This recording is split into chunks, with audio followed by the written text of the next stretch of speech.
Our second distinguished alumni is Kellie Johnson.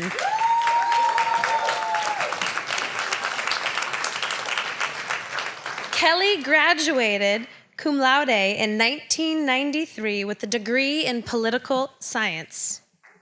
Currently, the Assistant Disciplinary Counsel at the Oregon State Bar, Kellie has devoted her career to fighting for social justice and equality.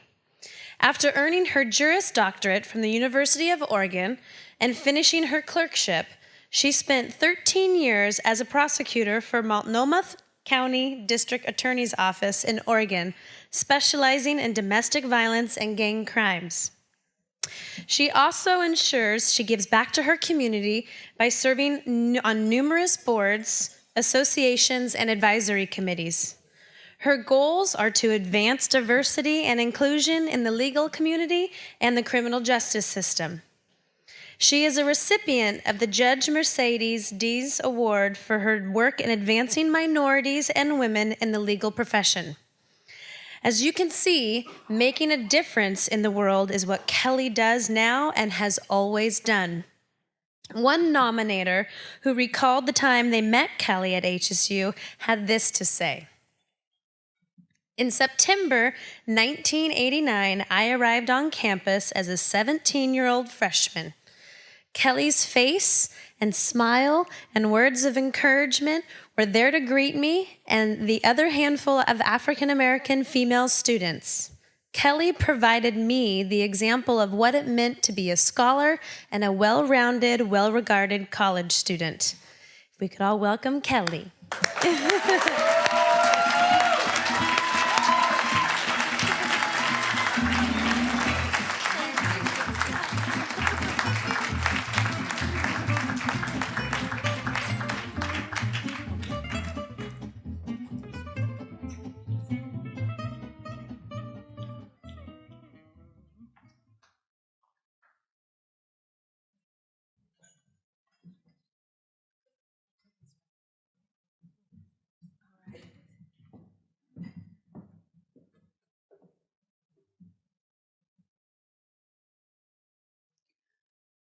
What happens to a dream deferred? Does it dry up like a raisin in the sun? Or does it fester like a sore and then run? Does it stink like rotten meat or crusted sugar over like a syrupy sweet? Does it sag like a heavy load? Or does it explode? When the poet laureate Langston Hughes wrote Harlem, he had no idea the impact it had on a little girl born in Los Angeles from a mom at the time who was 15 years old. The challenges and the statistic that we should have been was all wrapped up and intertwined in that poem that, quite frankly, defines my life. I first want to say that I'm honored to be here today because, quite frankly, I don't think about what I'm doing. If I did, I probably wouldn't do half of it.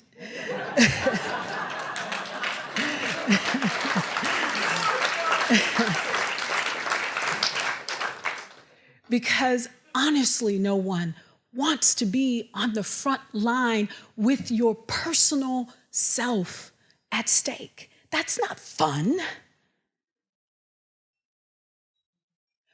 But I'm here because somebody helped me. Somebody helped me, and the first person to help me was my mom, who is here tonight. I love you. It's my mother's birthday.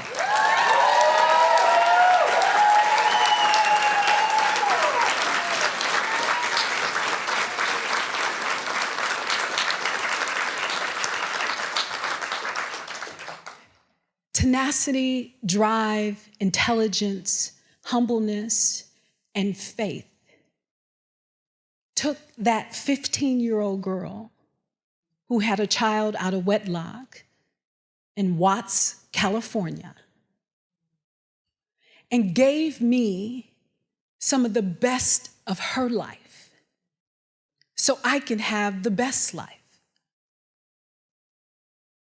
Part of that journey led me to Humboldt State University because I decided after high school I wanted to be a jazz singer.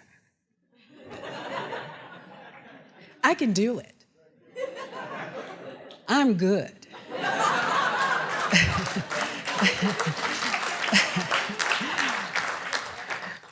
But my mother, so young and wise, said, yeah. I'm gonna let you do that for about a year and we'll see what happens for you. And then after that, you're gonna go to school because you said in the 6th grade that you wanted to be a lawyer.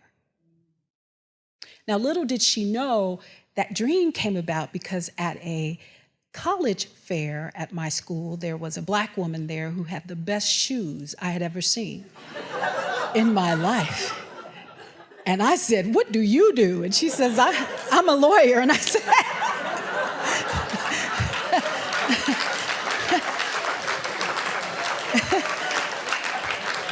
it is all about the shoes, okay?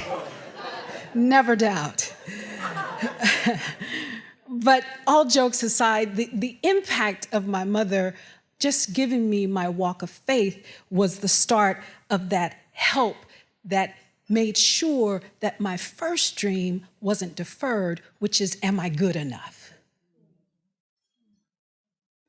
The second hand that helped me was the EOP program at Humboldt State University.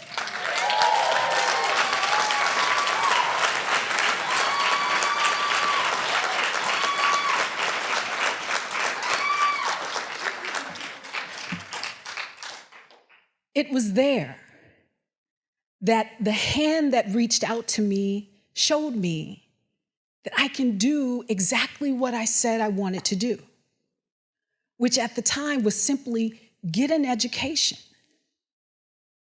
Little did I know that those very people would also inspire me to get involved in school as a student, to do more than simply be a student in class, but actually get involved in the community. Those very people who actually believed enough in me to not only just be advisors to me, but friends.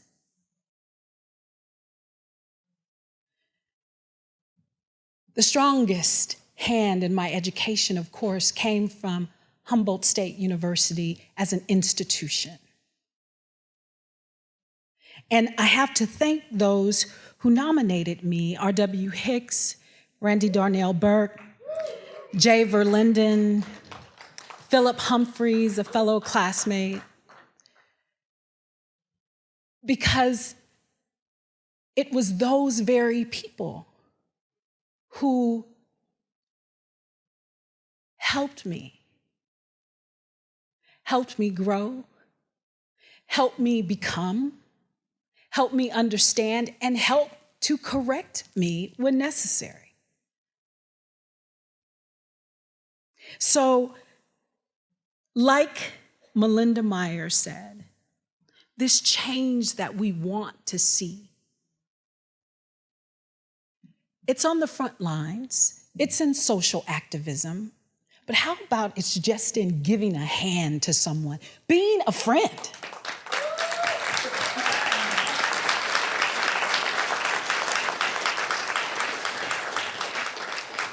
How many of you ask your students outside of class, hey, let's grab coffee. Hey, let's grab lunch. How do we do that?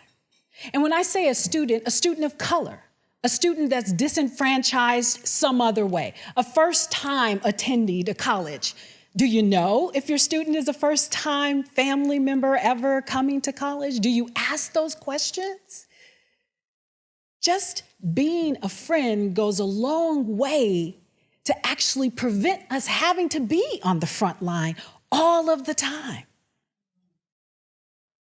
Because you're helping that person to see that change not only happens in turmoil and tumultuousness, but it happens at the coffee table, on the golf course. As a lawyer, as an African-American woman lawyer, I can honestly tell you, I have never been asked by a lawyer that I've ever worked with to play golf with them. I'm real torn up about it.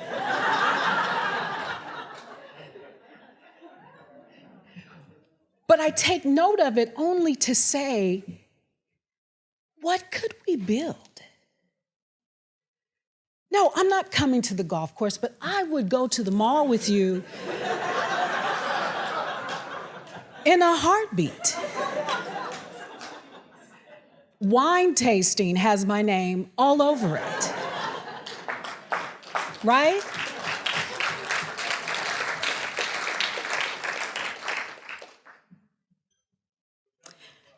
Yes. I will leave you with this, as Michael Raines just said, and I will keep that with me, psychological size. That imprint is so much greater when we help others at a cost to you. When you go out of your way to that student in class that doesn't seem to have any connection, when you go out of your way for that young person in your community that you see pass every day, but yet you never really speak to, what's the impact on that psychological size? What are we saying to one another?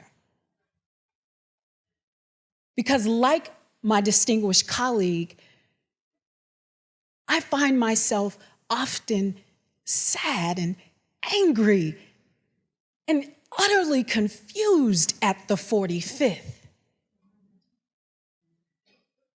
But not because of the 45th, because a clown has no idea but to announce itself as a clown. What confuses me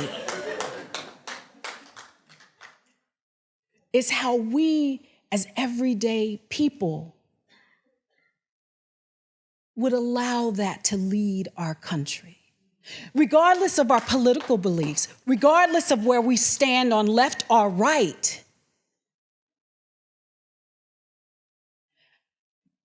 I look at it simply.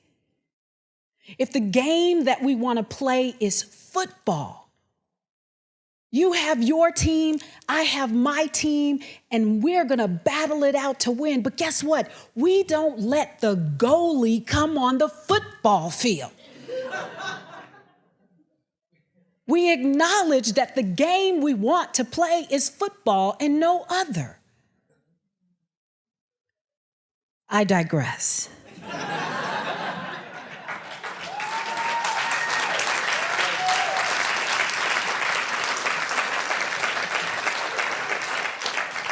In closing, I will say this. Along with Langston Hughes' poem that has always inspired me, the words of Dr. Martin Luther King fuel me too. He said, the function of education is to teach one to think intensively and to think critically. Intelligence plus character. That is the goal of true education. In addition to the pledge we take as Humboldt State University students, the goal we all should be focusing on is making sure that we are a helping hand. There will be no more deferred dreams if we can all be helping hands. Thank you, Humboldt State, for not deferring my dreams.